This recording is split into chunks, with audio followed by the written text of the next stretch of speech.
For nearly 3 years, the US military kept a video classified, not because it revealed enemy positions, not because it exposed weapons or tactics, but because it showed civilians being killed, children wounded, and the process by which those deaths were authorized, observed, and discussed in real time. The footage included cockpit audio, targeting imagery from 3 separate attacks, and the conversations that preceded lethal force. When journalists requested the video, the government refused.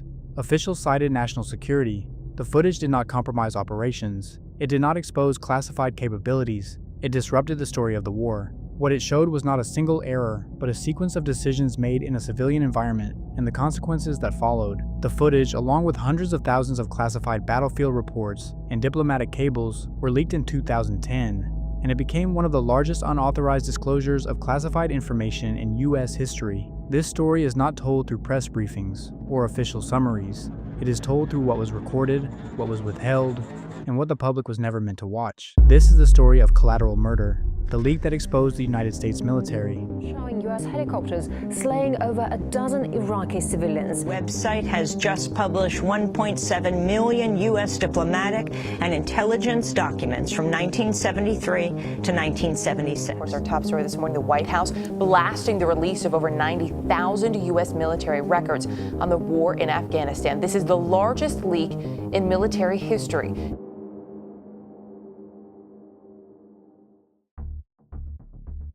By mid-2007, the Iraq War had entered one of its most violent periods. The US invasion toppled Saddam Hussein years earlier, but the insurgency had reached its boiling point. Baghdad experienced daily violence, small arms fire, roadside bombs, and ambushes. For US forces operating in the city's eastern districts, contact was expected. To reduce risk to ground troops, the military increasingly relied on aerial overwatch. Helicopter gunships monitored neighborhoods, tracked movement, and responded immediately when troops reported incoming fire. At the center of this strategy was the Apache AH-64. From the air, crews monitored streets through stabilized high-magnification optics. Targets appeared as heat signatures, silhouettes, and outlines. Weapons could be identified or misidentified at a distance. Each helicopter was equipped with a 30mm chain gun, along with Hellfire missiles, designed for armored and fortified targets. From hundreds of meters above, Apache crews could observe movement, identify objects, and apply lethal force, before anyone on the street knew they were being watched. On the morning of July 12,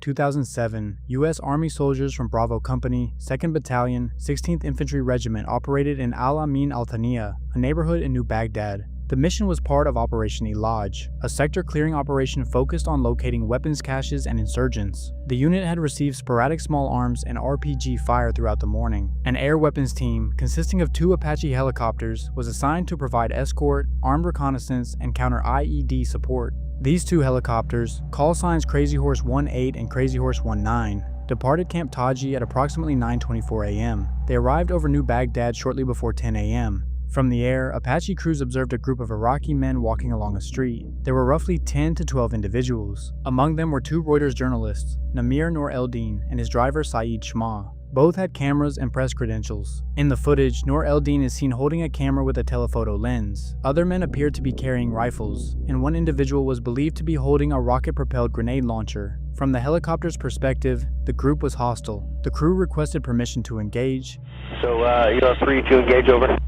As clearance was given, Noor Eldin raised his camera to photograph U.S. Humvees about 100 meters away. A voice says, Anybody has element? RPG. The group became obscured by a building as the helicopters repositioned. When they returned into view, the Apache opened fire. Light them all up. Come on, fire! Hey, Roger. Keep shooting.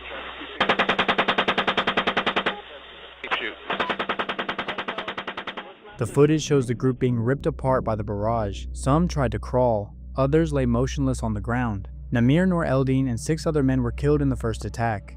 3 others were wounded, including Saeed Shma. Several minutes later, Apache pilots directed ground troops toward the strike location. The video shows Saeed, wounded but alive, crawling and attempting to stand. A civilian van, driven by Saleh Matashar Tamal, stopped nearby. Unarmed men exited, attempting to lift Saeed inside. From the view of the Apache, the activity was interpreted as a possible attempt to recover weapons or personnel. The crew requested permission to engage. Bushmaster 7, Roger. This is Bushmaster 7, Roger. Engage. 1-8, engage. Clear.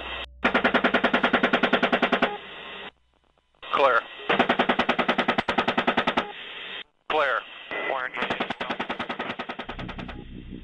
The Apache fired on the van, killing the driver, Saeed Shma, and 2 other men. Inside the van were 2 children, a 4-year-old girl and an 8-year-old boy. Both were severely wounded.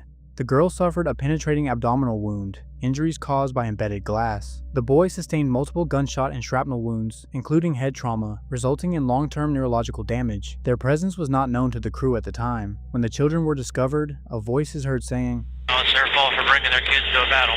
That's right.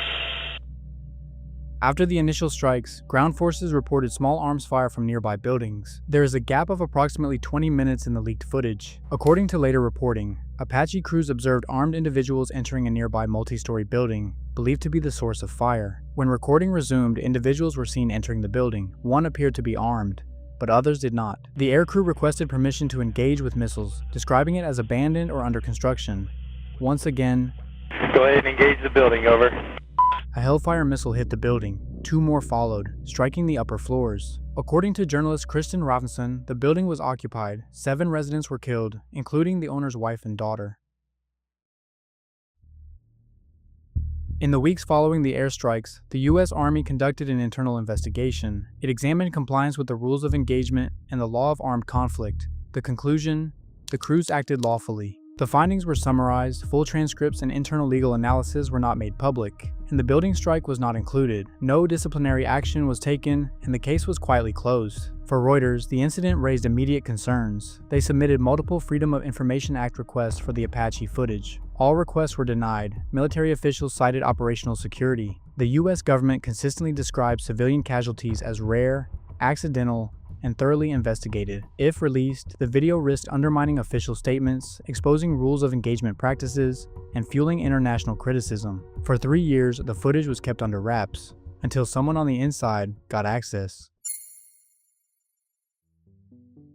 The leak did not come from a hack. There was no firewall breach, no outside intrusion, and no foreign intelligence service. The material was accessed by a U.S. Army intelligence analyst stationed in Iraq. They already had authorization to view classified military systems. Their role involved reviewing battlefield data, tracking incidents, and compiling intelligence for command staff. In order to do that work, access had to be broad. They were granted entry to classified networks, including CyberNet, the secret Internet Protocol Router Network, a classified intranet used across the U.S. military and State Department, containing battlefield reports, intelligence summaries, diplomatic traffic, and video archives. Alongside it were Sydney and Cygax, databases logging significant activities from the field. Every firefight, every IED detonation, every civilian casualty, every engagement reported.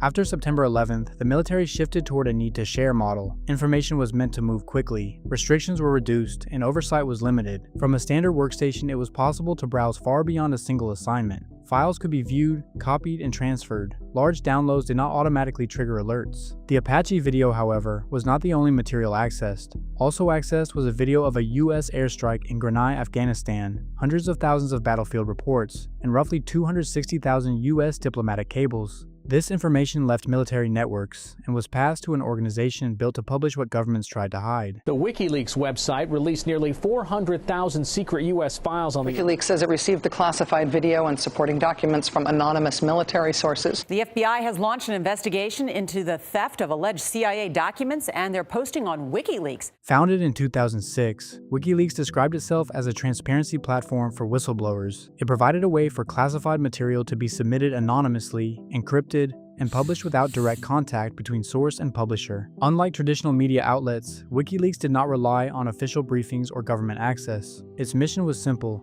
publish original source material in full and let the public see it for themselves. By 2010, WikiLeaks had already released documents exposing corruption, surveillance, and military conduct worldwide, but nothing it had published compared to what was coming next. On April 5, 2010, WikiLeaks released 2 different versions of the classified Apache gun camera footage. It was titled Collateral Murder. The first was an edited version, approximately 17 minutes long. It focused on the central engagement, highlighting the killings, the van strike, and the immediate aftermath. The second was roughly 40 minutes long. It contained extended footage, raw audio, and additional context before and after the main strike. For the first time, the public could watch the event unfold exactly as it had happened. It was no longer a written report, no longer a summary, no longer an official explanation. It was the incident itself, leaked for the entire world to witness. In May 2010, hacker Adrian Lamo received an encrypted email. The email was sent by a U.S. Army intelligence analyst, 22-year-old Bradley Manning, over encrypted messages and instant chats. Manning described what he had accessed in Iraq. He spoke about classified military networks, battlefield reports, diplomatic cables, and a classified Apache gun camera video showing civilians being killed. Manning talked about how the footage stayed with him, watching it frame by frame, conflicted with the public narrative. But Lamo became increasingly concerned about the scope, especially the diplomatic cables. Faced with risk, he preserved the chat logs and turned them over to authorities. On May 26, 2010, Bradley Manning was arrested by the U.S. Army Criminal Investigation Command at Forward Operating Base Hammer. The prosecution brought 22 charges against Manning. The most serious was aiding the enemy, punishable by life imprisonment. The charge argued that by providing classified material to WikiLeaks, Manning indirectly exposed information to U.S. adversaries. Other counts fell under the Espionage Act: 6 counts of willful communication of national defense information, 5 counts of unauthorized transmission of classified records, and 3 counts of obtaining classified information. Additional charges: theft of public property, computer fraud, exceeding authorized access, and violation of lawful regulations regarding classified material. The trial began in 2013. And on July 30th, Manning was acquitted of aiding the enemy, but was convicted on 20 other counts, and was sentenced to 35 years in military prison. It was the longest sentence ever imposed in the United States for a leak of classified information to the press. After serving 7 years, Manning was released following a commutation by President Barack Obama on May 17, 2017. Despite its visibility, the video is incomplete. Most records remain classified. It does not show full conversations, pre-mission intelligence briefings, internal legal reasoning, or rules of engagement in effect that day. Without them, the public sees a fragment, not of an incident, but of a system determining when force is authorized, when civilian presence is an acceptable risk, and where accountability ends. Collateral Murder is not a story with resolution. It is a record of war in motion.